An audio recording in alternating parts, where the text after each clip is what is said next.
আজকে আপনাদের মাঝে নতুন একটা রেসিপি নিয়ে এসেছি, পাট শাক ভাজি রেসিপিটা। তো আমি এখানে পাট শাক সিদ্ধ করব, তো দিয়ে দিচ্ছি লবণ।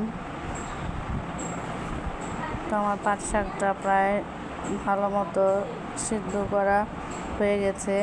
তো আমি একটি কড়াইতে তেল দিয়ে দিচ্ছি, দিয়ে দিলাম পেঁয়াজ, মরিচ, রসুন, ভালো মতো ভেজে নেব। দিয়ে দিচ্ছি লবণ।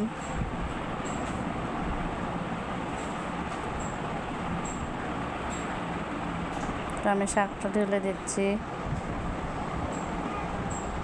তো আমি ভালো মতো ভেজে নেব। তো আমার ভাজা শেষ।